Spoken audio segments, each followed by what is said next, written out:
Yeah, there is talk of a kind of a sort of drift between the West and the global South on this issue of Ukraine, with many countries within the global South, particularly quite large ones, so very much on the fence, not wanting to take quite as clear a stand as Kenya has. What do you say to those countries? What's your message to them? Hello everyone, this is Mitch Pa on ACN, where we connect you to the world one video at a time, creating content that inspires, educates and entertains, bringing you closer to the action.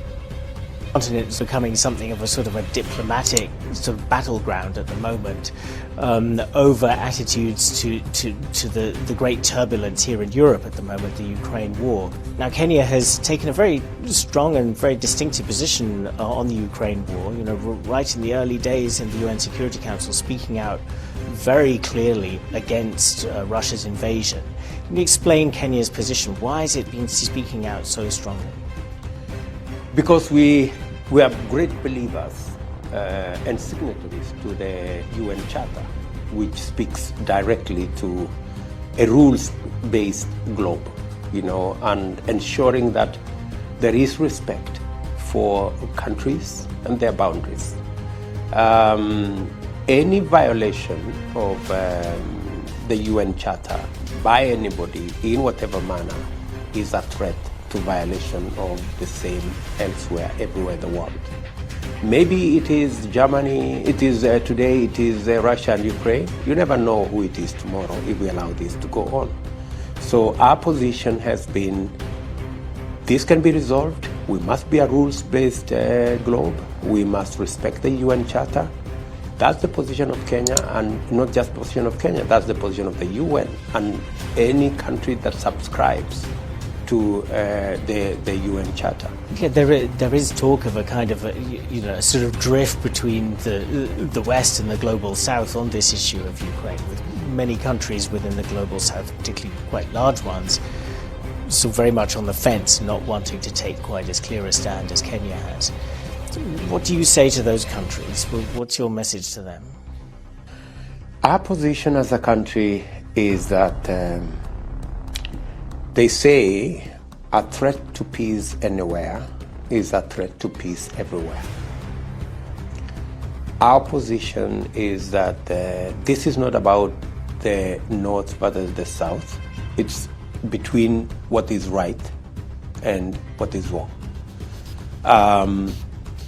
There are those who genuinely believe this war should be sorted out, like us, because trying to apportion blame is not the way to go. There are those who are saying this war is as a result of sanctions.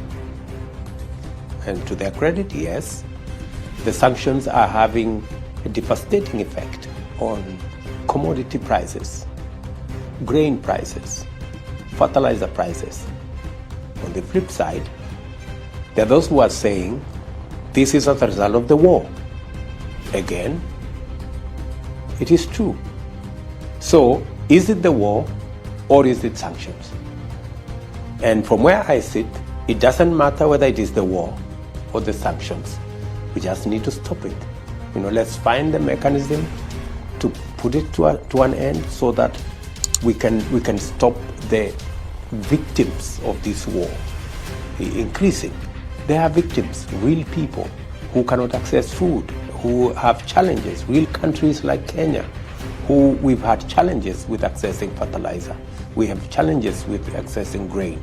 We've had to rethink about our agriculture. How do we do things differently so that we avoid dependency on the global supply chain of these commodities? And China has been sort of becoming more vocal on the war recently. It's come out with what it calls a position paper on peace.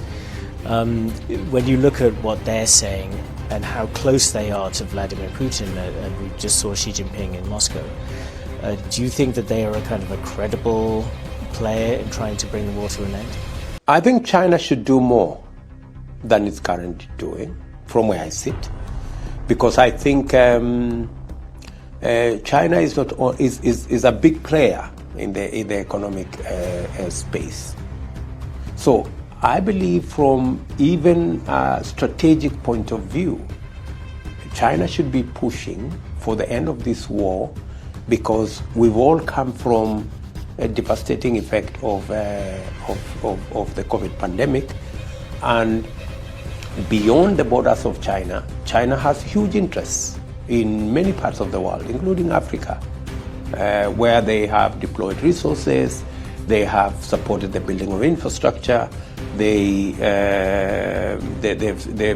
deployed their capital, and I don't think this war is helping them in any way to recoup or recover from the investments they have made globally. So my expectation, we saw, I think last week, there was a meeting between the president of China and the president of Russia. We weren't told exactly what the discussion was, except for, them saying they will work together. But I want to believe that at the center of the conversation was, where is this war going? Because it's not good for Russia. I don't think so. It's not good for China. It's good for nobody. So hopefully we should be able to see more of what China can do to leverage on its, friendship with the Kremlin and with Russia on how to bring this war to an end. And yet we've just seen Vladimir Putin saying that he wants to move nuclear weapons into Belarus. When you hear something like that, what do you think? It's really unfortunate because the rest of us were expecting a de-escalation, but it looks like a de-escalation is not happening anytime soon. And the threat of nuclear deployment of nuclear in this whole space puts many lives, many people, and maybe the globe at risk, of a full-blown war that nobody knows who will be the next victim. And it speaks to the urgency of all players.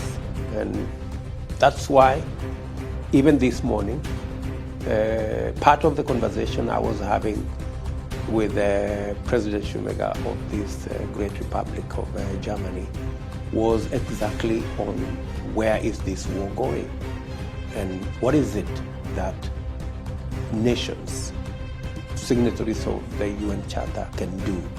Kenya in its own way, Germany in a different way can contribute.